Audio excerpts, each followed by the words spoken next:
अग्निमीळे पुरोहितं यज्ञस्य देवमृत्विजं होतारं। जो आर्य समाज है, ऋषि दयानंद ने जो आर्य समाज स्थापित किया, ये कोई धर्म या संप्रदाय नहीं है, ये तो एक सामाजिक कुरीतियों के प्रति एक आंदोलन था। इस संस्था का पटियाला में 1885 में जो था उसकी स्थापना की गई थी। अंग्रेज शासकों ने इस आर्य समाज के ऊपर देशद्रोह का आंदोलन चलाया। आर्य समाज की स्थापना इंसान की उन्नति के लिए और देश की में आज़ादी प्राप्त करने के लिए की गई थी। वेद ही आर्य समाज का सिद्धांत है और आर्य समाज वेद अनुकूल ही चलता है।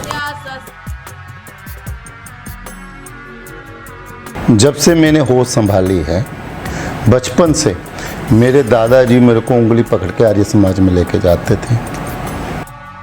जो स्वामी दयानंद के सिद्धांत हैं उनके ऊपर चलता हुआ मैं किसी भी मोड़ पे कभी लड़खड़ाया नहीं।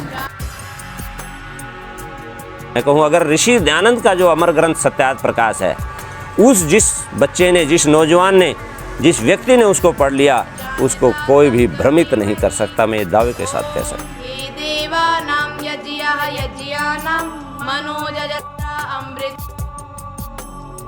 आर्य समाज की जो मान्यताएं हैं, आर्य समाज की जो विचारधारा है, वो साइंटिफिक विचारधारा है। और आज की जो जनरेशन है वो गली सड़ी परंपराओं में विश्वास नहीं करती है, अंध परंपराओं में विश्वास नहीं करती है। इसलिए आर्य समाज का जो मान्यताएं हैं जो युवाओं को अट्रैक्ट करती हैं, क्योंकि उनकी विचारधारा के साथ है। हम जो आर्य समाज है, ऋषि दयानंद ने जो आर्य समाज स्थापित किया, ये कोई धर्म या संप्रदाय नहीं है, ये तो एक सामाजिक कुरीतियों के प्रति एक आंदोलन था। जो अंध परंपराएं हमारे समाज में चली थी, इसलिए क्या हुआ, प्रारंभ से ही आर्य समाज का ये आंदोलन इतना लोकप्रिय हुआ क्योंकि लोग गड़ी सड़ी परंपराओं से, जाति प्रथा है, छुआछूत है, अंधविश्वास है, इससे परेशान थे। और इसलिए अधिक से अधिक लोग आर्य समाज की तौर आकर्षित होते रहे। जितने भी देशभक्त थे, जितने भी बुद्धिजीवी थे, पढ़े लिखे लोग आर्य समाज की ओर आकर्षित हुए और गांव-गांव में आर्य समाज स्थापित हुए। आर्य समाज के स्थापना की जरूरत क्यों पड़ी? आप महर्षि दयानंद जी के जीवन को देखिए और उनके सिद्धांतों को देखिए। उनका जीवन और उनका सिद्धांत वेद पर आधारित है। वेदों को वो सर्वोपरि मानते थे।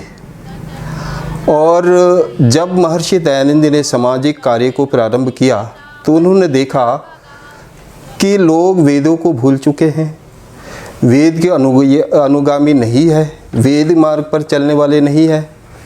इसलिए जब बहुत सारे लोगों में महर्षि दयानंद जी के सिद्धांतों का, वेदों का प्रसार हुआ तो उनसे आग्रह किया गया कि आप कोई ऐसी संस्था या संगठन का निर्माण करें जिससे कि यह जो आपका वेद प्रचार कार्य निरंतर चलता रहे। उनके आग्रह को मानकर महर्षि दयानंद जी ने लुप्तप्राय वेदों को पुनः प्रसारित करने के लिए, लोगों को वैदिक मार्ग पर ले आने के लिए और अपने कार्य को निरंतर चलाने के लिए आर्य समाज की स्थापना की। आर्य समाज पटियाला जो है, सबसे महत्वपूर्ण बात इसकी ये है, आम लोगों को पता नहीं है, आम क्या खास लोगों को भी पता नहीं है कि 1909 में आर्य समाज पटियाला पर राजद्रोह का मुकदमा जो है उस समय की सरकार ने चलाया था। और उस समय जितने भी आर्य समाज के सदस्य 80 के लगभग थे, उसके साथ साथ में यहाँ का जो सेवक था उसको भी पकड़ करके जेल में डाल दिया गया था। और उन पर राजद्रोह चला तो कोशिश की गई, नेशनल लेवल पर एक समिति बनी जिस इनको छुड़वाने के लिए, लेकिन कुछ कोई बात नहीं बनी। इवन लाहौर से कई वकीलों से संपर्क किया गया, लेकिन किसी भी वकील ने सरकार से डरते हुए ये केस लेने की हिम्मत नहीं दिखाई।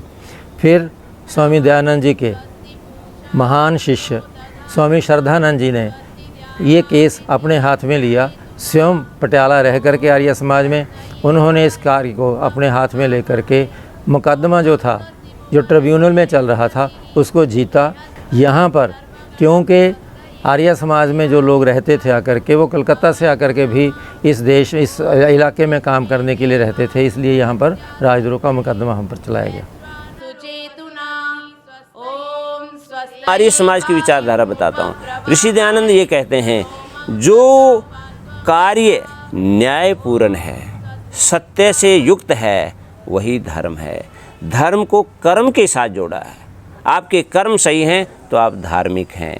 आप पूजा पाठ करते हैं या नहीं करते हैं, आप मंदिर जाते हैं नहीं जाते हैं, गुरुद्वारा जाते हैं नहीं जाते हैं, अगर आपके अंदर ईमानदारी नहीं है, आपके अंदर सत्य नहीं है, तो कैसे धार्मिक? आर्य समाज की सबसे पहले जो देन है वो इस देश को यही है कि स्वामी दयानंद जी ने कहा था कि स्वतंत्रता जो है वो हमारा परम सिद्ध अधिकार है।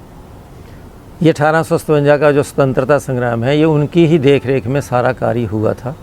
और जब उनसे ये पूछा गया कि ये क्या हम फेल हो गए, वो कहते नहीं, ये स्वतंत्रता संग्राम की चिंगारी है और ये चिंगारी जो है 100 वर्ष लगेंगे इसको, जो है इस हमें आज़ादी प्राप्त होगी।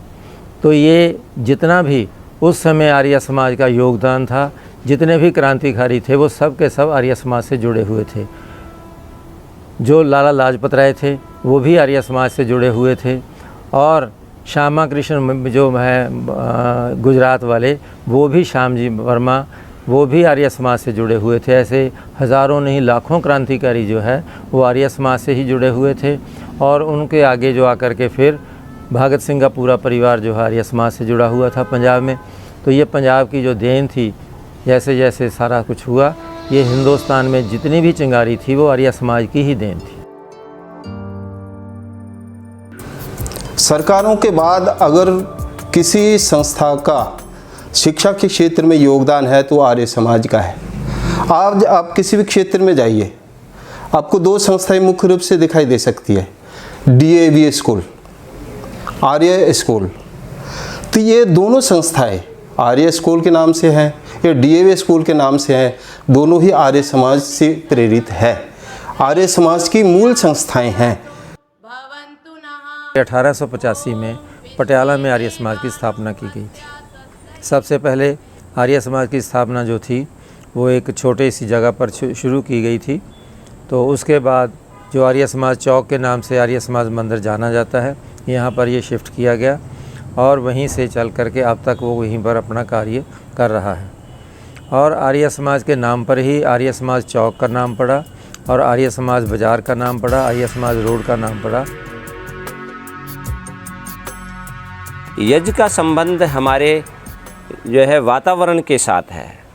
हमारे ऋषि मुनियों ने यज्ञ को देव पूजा के साथ जोड़ा है। इसलिए जोड़ा है क्योंकि वातावरण में संतुलन होना चाहिए। जो हवन में जो गाय का शुद्ध देसी घी, जड़ी बूटियाँ ये जो डाली जाती हैं, ये अग्नि उनको भस्म करके उनको परमाणु रूप कर देती है, उनकी शक्ति को 1000 गुना कर देती है।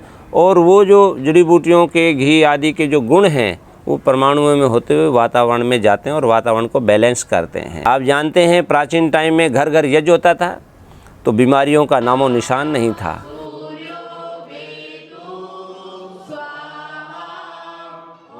मेरा आर्य समाज के मेरा जन्म ही आर्य समाजी परिवार में हुआ।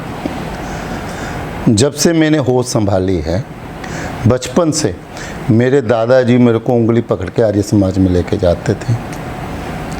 जैसे मेरा जन्म 1960 में हुआ है तो मैं 1970 से आर्य समाज से, जब से मेरे को होशो आभास, जब मैं थोड़ी मोटी आगे बढ़ने लगा है तो आर्य समाज में जाने का प्रक्रिया मेरे ग्रैंडफादर से शुरू हो गई थी।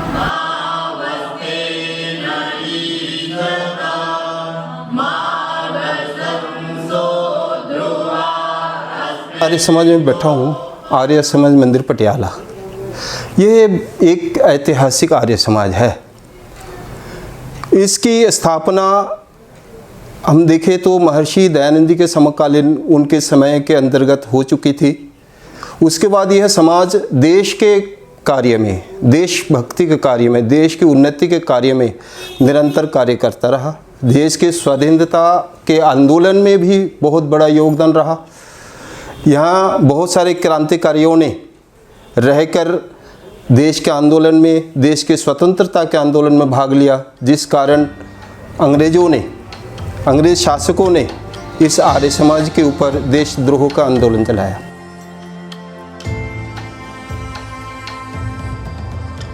आर्य समाज जब से देश आज़ाद हुआ या देश की आज़ादी शुरू हुई उस समय से लेकर के, जैसे मैंने बताया, उस समय से पार्लियामेंट हाउस में बहुत से हमारे जो कार्यकर्ता हैं वो हमेशा रहे हैं। इस समय भी बहुत से ऐसे एमपी हैं जो आर्य समाज से जुड़े हुए हैं। और स्वदेशी की जो मूवमेंट थी वो भी स्वामी दयानंद जी की ही देन थी। और उसी पर कार्य इस समय जो हो रहा है, स्वामी रामदेव जी जो हैं वो स्वदेशी मूवमेंट को चला करके बहुत बड़ा कार्य कर रहे हैं। और हमें आशा है कि बहुत थोड़ी देर में ही ये जो देश है वो स्वामी दयानंद के बताए हुए मार्ग पर चलता हुआ पूरी दुनिया में, जैसे इस समय की सरकार कह रही है कि नंबर 1 पर होगा, ये बात बिल्कुल ठीक होगी और ये 2047 तक देश जो है नंबर 1 पर हो जाएगा। पटियाला आर्य समाज, जैसे मैंने कहा, पुरातन समय में 1909 से 1885 में इसका ये बना। 1909 में इस पर राजद्रोह का मुकदमा चला। उस समय से लेकर के अब तक भी पूरा का पूरा जो है इस देश में, इस इलाके में जो है आर्य समाज का प्रचार करता है, वैदिक रीति का प्रचार करता है। यहाँ पर स्कूल खोले गए, स्कूल के द्वारा बच्चों को शिक्षा दी जाती है।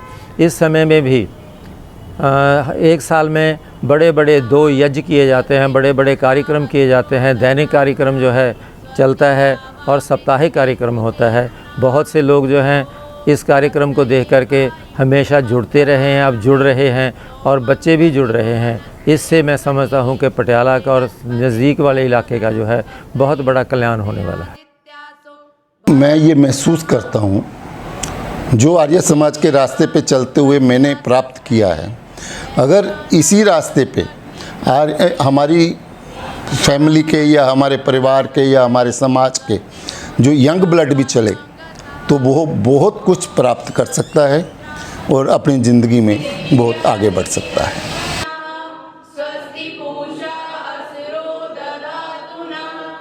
दूसरा कि जैसा आर्य समाज के पास जो है वेद के प्रचार के लिए कार्य था, क्योंकि वेद को जो है सब संस्थाएं, सब हमारी हिंदू संस्थाएं भूल गई थीं, उसको पुनर्जीवित करने के लिए महर्षि दयानंद जी ने अपनी घोर तपस्या करने के बाद ये निष्कर्ष निकाला कि वेद के प्रचलन से, वेद पर चलने से ही इंसान जो है अपनी भी उन्नति कर सकता है, राष्ट्र की भी उन्नति कर सकता है।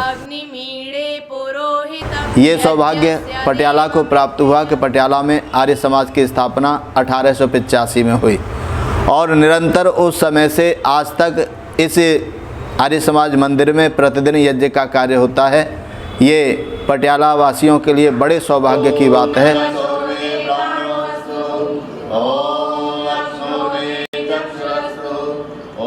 आर्य समाज पटियाला ने एक लाइब्रेरी की स्थापना की और यह लाइब्रेरी शाम 4 बजे से 5 बजे तक प्रतिदिन खुलती है। रविवार को इसका अवकाश होता है। कि हमारे हिंदू परंपरा में या दूसरे उसमें भी भोग लगाने की प्रक्रिया होती है, देवता को भोग लगाते हैं। अब देखिए, जो यज्ञ में जो आहुति डाली जाती है ये ही वास्तव में ईश्वर का भोग है। अग्निर्वै देवानाम मुखम, अगर आप अपने इष्ट देव को कुछ खिलाना चाहते हैं तो उसका मुख अग्नि है।